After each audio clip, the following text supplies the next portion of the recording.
Mahabhuari Beyond the Flea. Gachibowli December 15 Rahul సిప్లిగంచే Oscar range live concert. For booking contact. Cinema industry అనేటువంటి దానికి చాలా మందికి ఉన్న ఒపీనియన్ ఏంటంటే ఒక ఇండిసిప్లైన్డ్ అన్ఆర్గనైజ్డ్ సెక్టార్ అనేటువంటి ఒకటి ఉంటుంది.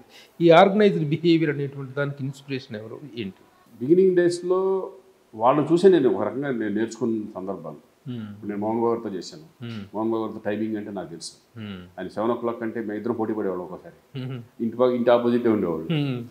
ఆపోజిట్ ఉండి నేను ఆయన ముందు ఒక 10 నిమిషాల ముందు వెళ్ళిపోయాడు రోజు. ఆయన ఏంటి నాకంటే ముందు వచ్చేస్తున్నాడు అని చెప్పి నాకు ఫోన్ చేసి నేను బయలుదేరిన తర్వాత నువ్వు బయలుదేరి శ్రీకాంత్ అన్నాడు. అంటే నాకంటే ముందు రావాలి అంటే ఆ కాంపిటీషన్ అది. అంటే అంత సీనియర్ ఆర్టిస్టు అందరికంటే నేను ముందు రావాలని ఒక రావడం అనేది ఎంత గొప్పదనం అది.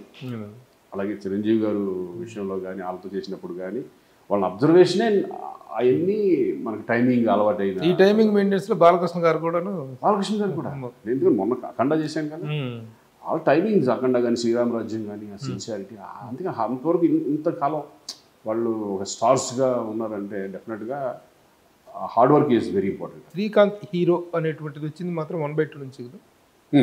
1/2 నుంచి ఫస్ట్ 1/2 ఒక రకంగా మధురానగర్లో చేసాం అంత ముందు. దాని తర్వాత సీతారత్న గారు అబ్బాయి అన్ని విలన్ క్యారెక్టర్స్ చేసుకుంటూ వచ్చాను. అప్పుడు నాకు కరెక్ట్గా 1/2 ఫిల్మే నాకు హీరోగా.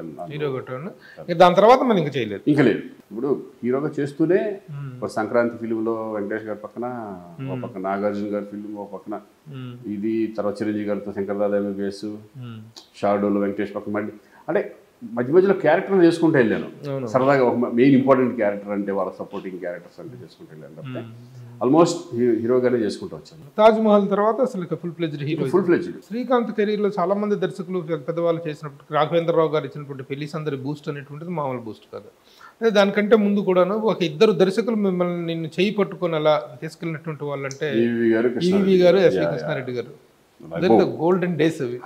ఇప్పుడు అనుకుంటుంటే ప్రభు ఎట్లా ఉంటుందంటే ఆ రోజుల్లో ఏంటి ఒక సినిమా తర్వాత ఒక సినిమా అట్లా 10 ఫిలిమ్స్ ఒక్కొక్కరు. నాకు తెలిసి ఎవరు జరగబట్ల. జగబాబు గారికి నాకే, జగబాబుకి నాకే నంబర్ ఆఫ్ ఫిలిమ్స్. ఈవి గారు కానీ కృష్ణారెడ్డి గారు కానీ మా ఇద్దరితోనే ఎక్కువ ట్రావెల్ అయిన సందర్భాలు ఆ టైంలో.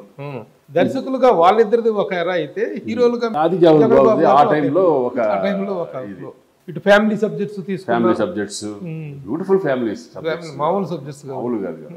ఈ టైంలో అటువంటి ఎలా ఉంటాయో తెలియదు కానీ ఇప్పటికీ అవి చాలా మంది చూసి నాకు ఫోన్ చేస్తూ ఉంటారు. ప్రేష్ రావే కానీ, మానాన్న పెళ్లి కానీ, డిగ్రీ పౌర్మ కానీ ఈ ఫిలిమ్స్ అన్ని ఆహ్వానం ఒక అమాయకత్వంతో కూడిన మొండి మొండి మగుడు.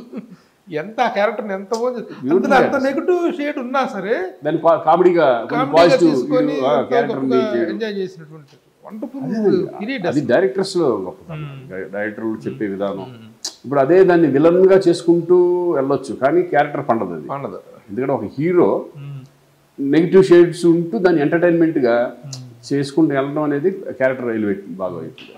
ఇంకా పెళ్లి సందడి అనేటువంటి లైఫ్ లో ఒక స్టార్డమ్ తీసుకుంది. ట్రెండ్ సెటర్ ఆ టైంలో. ఇప్పటికీ అప్పుడప్పుడు సరదాగా పెళ్లి సందడి 91లో కెరీర్ స్టార్ట్ అయితే 2009లో మహాత్మా వచ్చింది. 100 సినిమాలు పూర్తయినాయి. 18 ఇయర్స్ కెరీర్లో 100 సినిమాలు పూర్తి చేయడం అనేటువంటిది ఇది is a very stupendous fastness. ఆ స్పీడ్ కి గురించి ఏం చెప్తారు? అంత వర్క్ అంత అంటే సంవత్సరానికి ఇయర్లో 6 సినిమాలు చిల్లరా, 6, 8, 9 ఒకసారి అట్లా రిలీజ్ అయిన సందర్భాలు ఉన్నాయి. మన యావరేజ్ చూసుకుంటే 6 సినిమాల పైన. అప్పట్లో ఏంటంటే ఇప్పుడు ఈవి గారు సినిమా వచ్చింది, సబ్జెక్టు దాని ఎక్కువ నాకు దాన్ని ఇదెందుకు అదెందుకు అని వచ్చినట్టు చేసుకుంటూ వెళ్ళిపోయాను అంతే. నాకు నిజంగా ఏమి పెద్ద దాని గురించి దీంట్లో ఈ క్యారెక్టర్ ఎట్లా ఉందేంటి, ఈ సబ్జెక్ట్ ఎలా ఉందేంటి, ఇది కొంచెం ఇక్కడ ఉంటే బాగుంటుంది, ఇట్లా బాగుంటుంది ఇటువంటి ఏమి చేసేవాళ్ళు. వచ్చినట్టు చేసుకుంటూ వెళ్ళాను కాబట్టి అంత తొందరగా ఫినిష్ చేసాం కదా. నిద్రలేని రాత్రులు ఎన్నో గడిపాం. అంటే షూటింగ్ స్మాల్ అనే డే అండ్ నైట్ షూటింగ్. ఒక్కోసారి డేట్లు అడ్జస్ట్ చేయడానికి నైట్లు అక్కడ చేసి డేలు ఇక్కడ చేసి ఆ టైంలో అదొక సరదా. అది ఇప్పుడు కూడా బోర్ ఫీల్ అవ్వాలా, ఒక టైర్డ్ ఫీల్ అవ్వాలా, ఆ ఎంజాయ్మెంట్ సరదాగా అట్లా వెళ్ళిపోయేది అప్పట్లో. చాలా ఎంజాయ్ చేశాను నేను. అంటే అన్ని ఫిలిమ్స్ ఇప్పుడు అనుకుంటే ఎలా చేసామని ఇప్పుడు అనిపిస్తుంది కానీ ఆ టైంలో చేసుకుంటే వెళ్ళిపోయాడు. ద బెస్ట్ ఆఫ్ శ్రీకాంత్ అంటే ఏం చెప్తారు? నాకే తెలుసు, నేనే చెప్తాను. బెస్ట్ ఫిలిం ఆఫ్ శ్రీకాంత్ అంటే బెస్ట్ ఫిలిమ్స్ అంటే అన్ని మంచి ఫిలిమ్స్ చేశాను. బట్ నాకు బాగా ఖడ్గం క్యారెక్టరైజేషన్ ఒకటి అంటే నాకు సడన్గా ఫ్యామిలీ నుంచి డైరెక్ట్గా నేను ఖడ్గం క్యారెక్టరైజేషన్ ఒకటి, అలాగే ఆపరేషన్ దుర్యోధన అది కూడా నాకు బాగా నచ్చుతుంది. Operation Duryodhana character, Mahatma characterization కానీ ఇన్ని మంచి మంచి క్యారెక్టర్స్. ఏ హీరో అయినా ఒక యాక్షన్ ఇమేజ్ కోసం చేసేటువంటి ప్రయత్నాలు అనేటువంటివి జరుగుతూ ఉంటాయి. అవి ఒక్కోసారి సక్సెస్ అవుతూ ఉంటాయి, బిడ్స్ కొడుతూ ఉంటాయి. శ్రీకాంత్ యాక్షన్ కోసం ప్రయత్నించినటువంటి సినిమాలు ఏంటి అంటే చేశాను నేను. అప్పుడు మధ్యలో యాక్షన్ చేద్దామని చెప్పేసి గమ్యం అనే ఫిల్మ్ ఒకటి చేసాం. దీంతో ఏమో మామూలుగా ఫుల్ మాసగా అది పోయింది. ఇప్పుడు నాకు ఖడ్గం తర్వాత చాలా మంది ఏమన్నారంటే కొంచెం మార్చు ట్రెండ్ చాలా మంది చెప్పారు. ఖడ్గం జరుగుతుండగానే పెళ్ళాం ఊరెళ్తూ వచ్చింది అరవింద్ గారు. ఎలా వదులుతాం? నేను కూర్చుని నేను అట్లా ఏదో అట్లా ఉండదు. నాకు ఉన్న దాంట్లో మంచి చూసి సెలెక్ట్ చేసి వెళ్ళిపోతాను.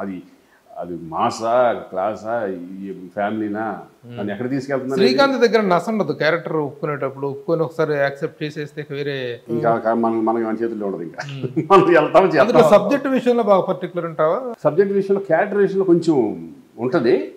పెద్ద డైరెక్టర్లు అయితే, పెద్దవాళ్ళు అయితే పెద్దగా పట్టింది. నేను అసలు ఏం జనరల్గా ఇప్పటికీ అలవాటు అవ్వలేదు. అది బాగుంది, ప్రొడ్యూసర్ వచ్చాడు, అందరూ బాగుంది అనుకుంటే వెళ్ళిపోతాను. ఒకసారి కొన్ని మిస్టేక్స్ కూడా జరిగినాయి. అనవసరంగా ఒప్పుకున్నాం అనే తర్వాత ఫీల్ అవుతాం. కొన్ని జరిగినాయి కానీ ఇంకా మనం ఒప్పుకున్న మళ్ళీ దాని గురించి ఇంకా పోస్ట్ మార్టాలు ఉండవు. శ్రీకాంత్ దగ్గర అయిపోయింది కదా, రాసిపెట్టి ఉంది, వెళ్ళాము, అయిపోయింది మ్యాటర్. అంతే తప్పితే ఇప్పుడు మనం చేసిన దానికి బాధపడిపోయి అనవసరంగా చేసా బాగా ఒప్పుకోకుంటే బాగుండేది ఏం చెప్తాం? మనం ఏం చెప్పలేము. ఏ సినిమా ఎట్లా ఉంటుందో చెప్పలేము. ఒక మంచి సినిమా, ఒక మంచి సబ్జెక్టు మిస్ అయ్యానే, ఒప్పుకొని ఉంటే బాగుండేది, తర్వాత అది పెద్ద హిట్ అయిపోయి సందర్భాలు ఒకటి రెండు ఉన్నాయి. కానీ చెప్పి ఏముంది దానికి? ఎయిటర్ మోహన్ గారి ఫిల్మ్ ఒకటి ఉంది, మన నవీన్ చేశారు. ఓకే, అది ఫస్ట్ రావడం మన దగ్గర అదే వచ్చింది. కరెక్ట్గా ఆ టైంలో నేను శుభలేఖలు అనే సినిమా చేస్తాను రామకృష్ణ స్టూడియోస్ వాళ్ళ బ్యానర్లో. దాని డేట్ల అడ్జస్ట్మెంట్ సరే ఇది బాగుంది, ఇది ఆల్రెడీ రీమేక్ బాగుంటుంది, ఎయిటర్ మోహన్ గారు అవకాశం వచ్చింది చేద్దాం అది ఇది అనుకుంటాను. డేట్లు అడ్జస్ట్ అవ్వాలి అంతే చెప్తే నేను ఒప్పుకోక కాదు, సినిమా బాగుండి ఒప్పుకోక ఏం కాదు. బట్ డేట్లు అడ్జస్ట్ అవ్వక ఈ సినిమా చేసి ఇది పోయింది, ఇది తేడా వచ్చింది, అది పెద్ద హిట్ అయింది. సరే, అలా మంచి సినిమా అలా మిస్ అయ్యాను అనేటువంటి ఒక ఫీలింగ్ ఉంది. చెడ్డ సినిమా భలే తప్పించుకున్నాను నా బాబు అనిపించుకున్న సినిమా ఏదైనా ఉందా? చెడ్డ సినిమాలు ఆల్రెడీ వచ్చినాయి నాకు చాలా, ఇంకా తప్పించుకునేది ఏముంది. చెడ్డ సినిమాలు నేను చేయకపోతే అనుకోవచ్చు, చెడ్డ సినిమాలు చాలా చేశాను, చాలా చేసాను, తప్పించుకున్నాను బాబు అనేది ఏముండదు. ఇంకా పోతా ఉంటుంది.